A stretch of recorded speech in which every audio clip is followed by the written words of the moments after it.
Jalaluddin রুমির নাম শুনেছেন? Jalaluddin Rumi, মসনবী।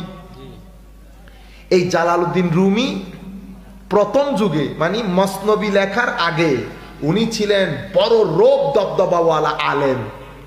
মানুষ ভয়ে কথা বলতো না, মজলিসের মধ্যে কেউ ভয়ে প্রশ্ন করতো না। হুজুরের রূপ দবদবা, কিতাবের মধ্যে এত মুহাক্কিক মুদাল্লাল এবং এত উপরের পর্যায়ের আলেম ছিলেন। মজলিসের মধ্যে দর্শ দিলে মানুষ সু করে নীরব, মানুষ কোনো কথা নাই, এত অহংকারী টাইপের না। আমরাও এরকম না? হ্যাঁ, আছে কোনো মায়ের ছেলে আমার সাথে বসে ডিবেট করবে? বলি না? হ্যাঁ, আমার চেয়ে কেউ বেশি, হারে বেটা তোরে 10 বছর পড়াইতে পারবো, হ্যাঁ 5টা প্রশ্ন করলে উত্তর দিতে পারবি। ওরে বাপরে বাপ, মহাসমুদ্র নিয়ে বসে আছে।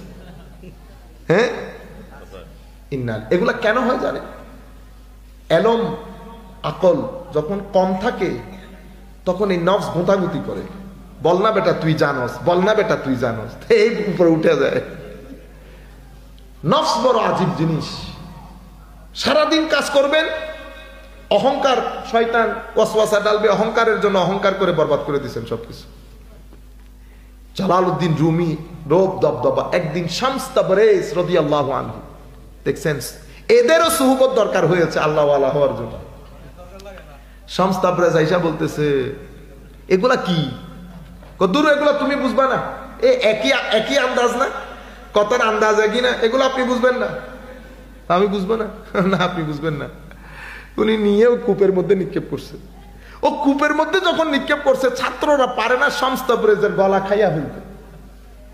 উস্তাদ শামস তাবরেজ যখন দেখতেছে মাইরি খাইতে হবে শেষ পর্যন্ত, উনি উঠে কূপের মধ্য থেকে এগুলো তুলে হুজুরকে দিছে।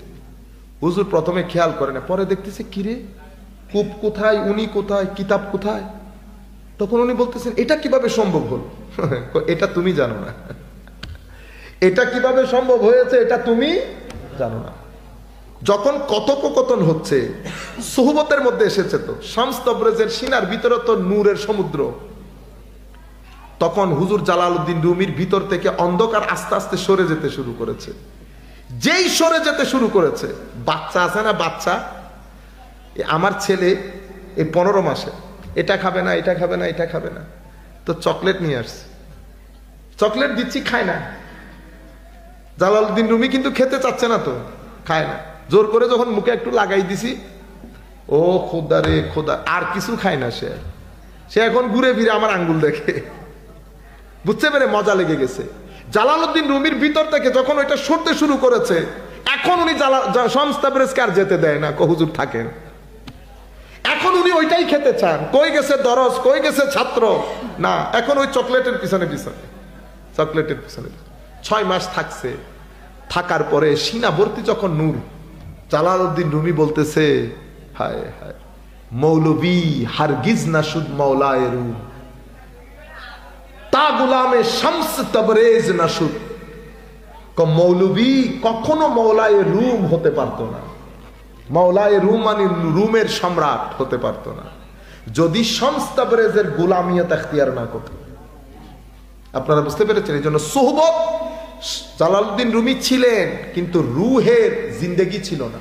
আসলো কোত্থেকে? সুহবত থেকে। হযরত আবু বকর সিদ্দিক বলেন, ফারুকে আজম বলেন, ফারুকে আজম বলেন, ইসলামের পূর্বে যুগে ইসলামের বড় শত্রু না, এক সুহবত রুহের জিন্দেগি দেওয়ার বার ফারুকে আজম হয়ে গেছে। সুহবত আজিম জিনিস। আপনি যখন ভালো মানুষের সাথে থাকবেন, মানুষ আপনাকে, এই জন্য আমার নবী বলছে কোন মানুষকে চিনতে হলে তার বন্ধু দেখো, সঙ্গ দেখো, কার সাথে থাকে। আপনি যতই ভালো হন, যদি আপনার সঙ্গ নষ্ট হয়, মনে রাখবেন সুফিয়ায়ে কেরামকে জিজ্ঞেস করতো, হুজুর সবচেয়ে ভালো কাজ কোনটা? ভালো মানুষের সাথে থাকা। কেন? ভালো মানুষের সাথে থাকলে সুহবত মানুষের উপর ওভাবে তাসির করে যেভাবে আবহাওয়া মানুষের শরীরের উপর তাসির করে। ফারাক শুধু এতটুকু, একটা বোঝা যায় আর একটা সাথে সাথে বোঝা যায় না।